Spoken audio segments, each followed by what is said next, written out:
Welcome back to Channel Sport this morning. We're still reviewing 2 days of action, the second edition of the Channels Under 17 Track and Field Classics. And it was a fantastic ending yesterday. We saw all the fans, we saw former athletes were there as well to encourage and cheer on these athletes because they used to be there as well too. They used to be young and they used to be, at that stage of their lives where they were aspiring to be, top athletes. So it was good to see some of them yesterday, especially we saw Shea Ogunlewe was there, and he had some very interesting things to say about the talents I saw on parade.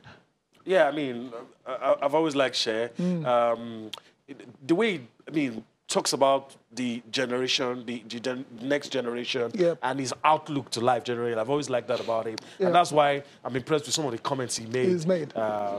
So this is listen to Shea Ogunlewe, some of the things he had to say.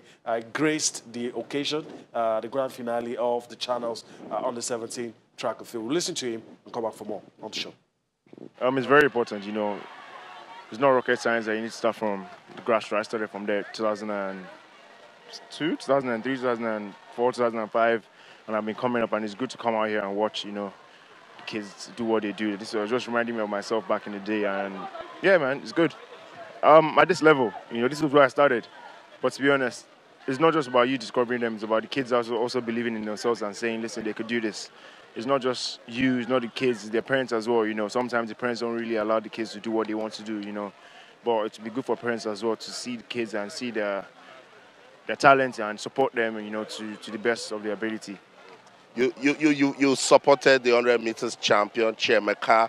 I saw him yesterday. When he saw you, he was filled with joy. How important is it for athletes such as you and ex-athletes to support this upcoming talent? Yeah, man, because it's very important, because if they don't see us, there's nothing to aspire to.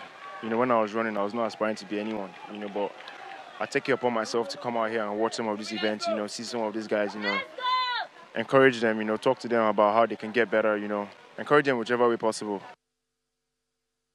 All right, encouragement, inspiration. You talk about always trying to come around to encourage, try to be the bridge that these guys could climb. Some of those young lads didn't talk to him yesterday, but I'm very sure they're looking at him from afar and look at what this guy has achieved. I'd like to be. I'd like to be better, or at least be on that level. You're right. And Austin mentioned during that interview that the guy that came first last time, Chiemeka, unfortunately didn't finish on the podium this time around. It shows you how tough and how competitive it is, and how there's so many talents. So very, very good athletes in our secondary schools. And we saw him yesterday and was very, very excited to see him. So maybe perhaps that's a slight consolation, seeing an athlete that has inspired him all his life. So Shea Ogunlewe, thank you for coming to grace that event yesterday. I mean, this is off season. It's going to be a long season. It's been a long season for athletes, so for him to come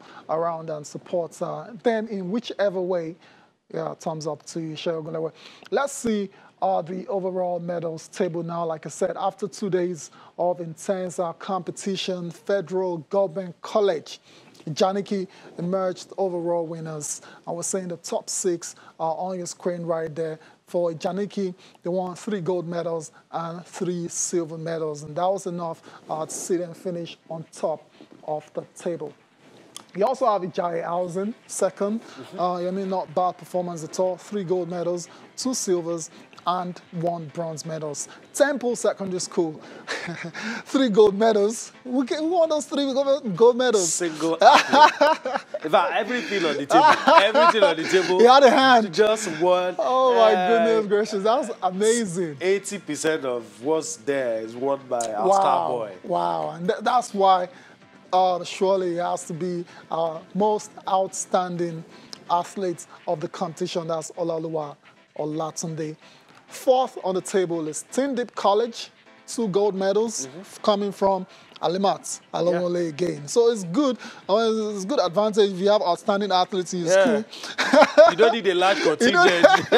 Just get 4 or 5 guys who could do really well. Yeah. They'll put you on the map. And you find yourself highly placed on the medals table. Chrisland College, 1 gold 3 silver medals, finished 5th on the table.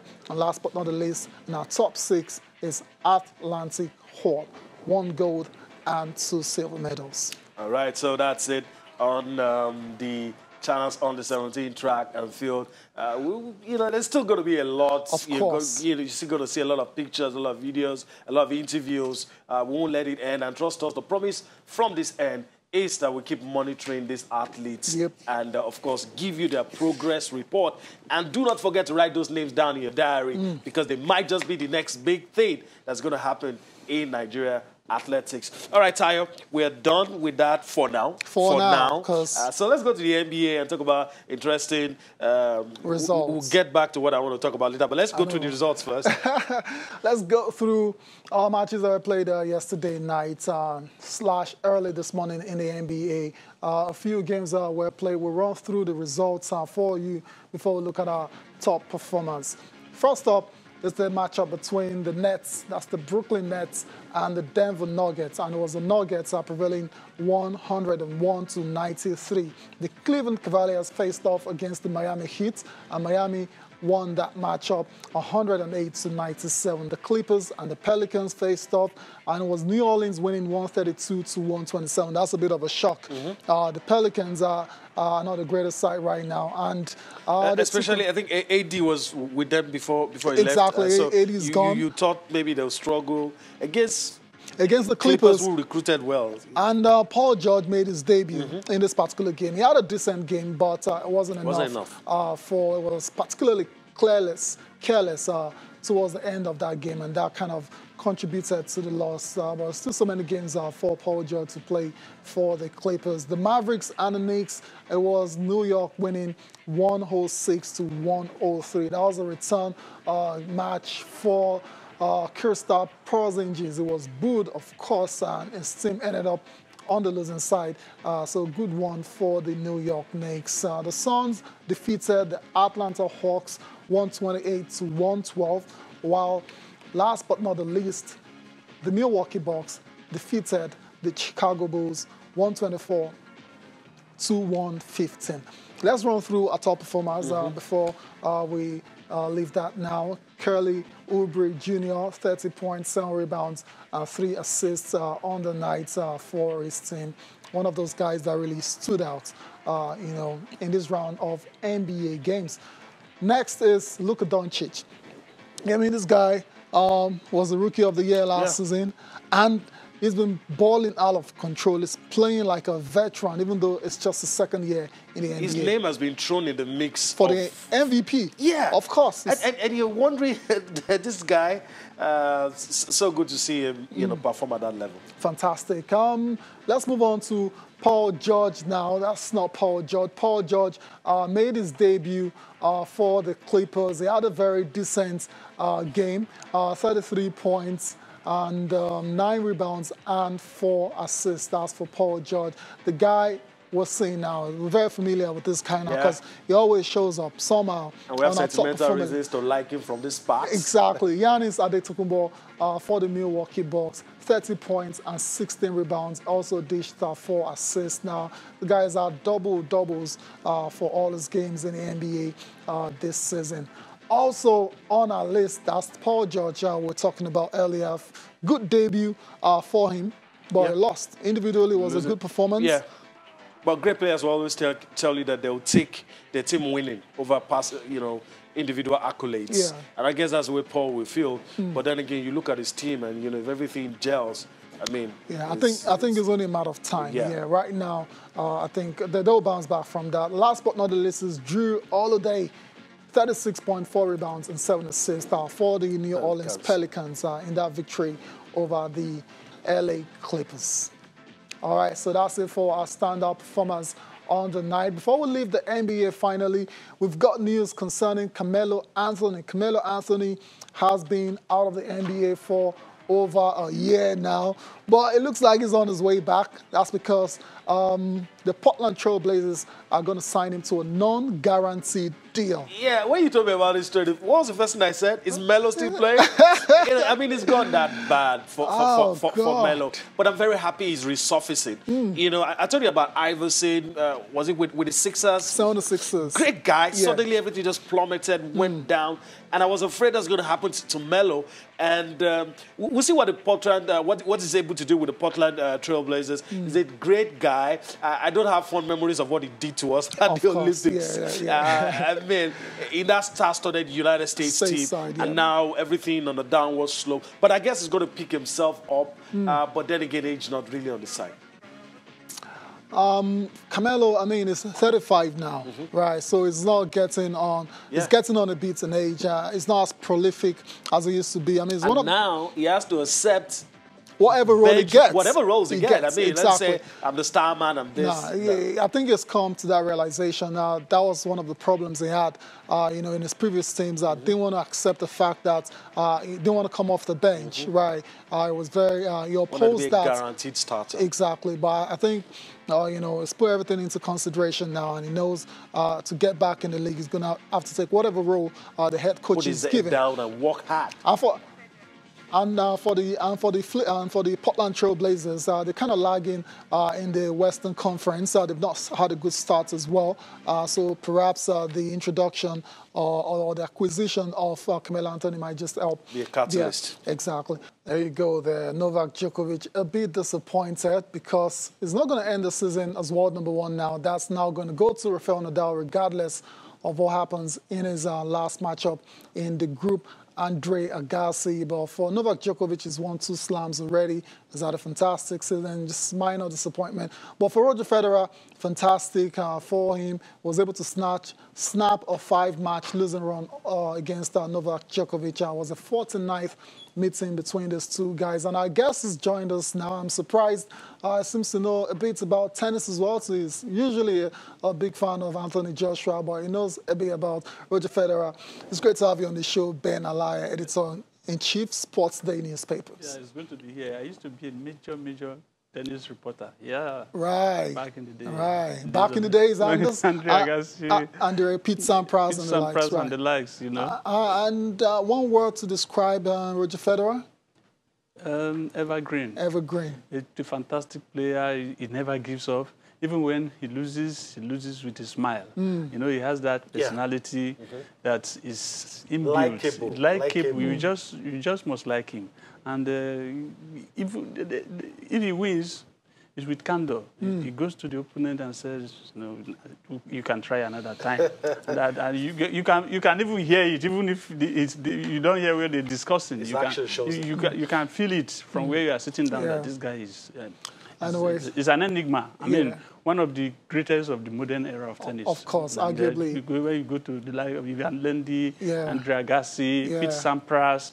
I mean, he's in that... Of course, in that conversation. On that level. Yeah, on that level. Anyway, so that's it for Roger Federer advancing to the semi-finals of the ATP World Tour Finals in London. Action will continue today in that competition. In Group Andre Agassi, Rafael Nadal will take on Stefanos Tsitsipas for a place in the semi-final. For Rafael Nadal, he can just pack it up and go now.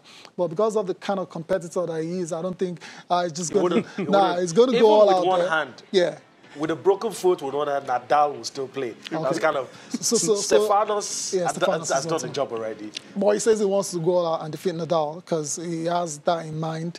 So very interesting to see. Nadal beat him in one of the slams this year. Maybe that's what's on his mind. Exactly. For Rafael Nadal, he came into this... Nadal is a never-give-up person. Yeah. And so if he says he's going to beat Nadal, he better be prepared because he's going to meet a rock. Exactly. Nadal came into this competition with 2 goals. He's achieved 1. He's going to end the year as world #1. The second goal is to win this competition for the very first time. He has never won it before. So we'll see how it pans out. The second match is between Daniil Medvedev and Alexander Zverev. Let's move on with the show now, Yemi, and let's go and talk about the under-23 Afcon.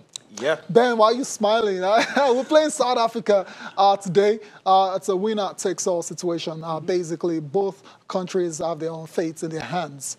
From what you've seen from the under-23 Eagles, you saw the first game against Cote d'Ivoire and Zambia. What are you expecting in today's game against South Africa? Well, for the first game against Cote d'Ivoire, the coach complained that he didn't have full complement of his players. Okay. And now they are there. You know, Awoni is there. Azubike has come. And so he has full compliments, and perhaps that's why he won the last game 3-1. Okay. Now, this game against South Africa is a banana peel. And you have to be careful because the South Africans are, both in the male and the female cadre, they're closing the gap. They are closing the gap between them and Nigeria. And so when you play them now, they play with some gusto. I mean, there was a time where we were in the Super Eagles, they came to Uyo and defeated us. Yeah. So whenever they want to play Nigeria, they raise their game, right? They are over-prepared. They prepared the extra mile. And this team has not given me that confidence. You know, even with the 3-1 win? Yeah, they've not. You see, the Nigerian under-23 side is the next Super Eagles that we talk about. And so when you are playing, you play with such fluidity that everybody is saying, yes, we have a team for the future. And Imama should also wake up to the reality, to the reality that he's coaching the national team. I mean, he should put his foot down and say, look, boys, let's go. Yeah. Let's go. Let's go. I mean, if he doesn't do that, we will have issues because, you know, we are the defending champions of this tournament or championship, whatever it is called. And I think that we have no reason not to go to the Olympics. If we don't go at all, it will be very, very, very sad. It'll be a disaster because that'll be... It's a disaster, a disservice to Nigerian football. Yeah, because that'll be the girls not qualifying and the guys not qualifying. The girls were even beaten under our nose here in Nigeria. So the boys are in Egypt now, and I think that they can... I think they can do it. I think they can do it, but they must go to the pitch. You see, the 3 games they've played so far, one was a draw. I mean the loss. The group games. They played 2. Yes, the team we are playing now, they played their first game was a draw. Yes, and then the next one was a win. Yes, and so they have 4 points. It was a loss and a win. And a win. And then we have 3 points. So, and then we are meeting now. What we should do is to go for an outright win. All right. But we must look at our defense. What are we doing to the defense? We'll have to continue that conversation about what we need to do because it's important we qualify for the Olympics, but first we have to get out of that group. But we need to go on a break now, and when we return from that break, we will continue with the under-23 and spay a thought for the Super Eagles as they prepare to face Lesotho. Join us again.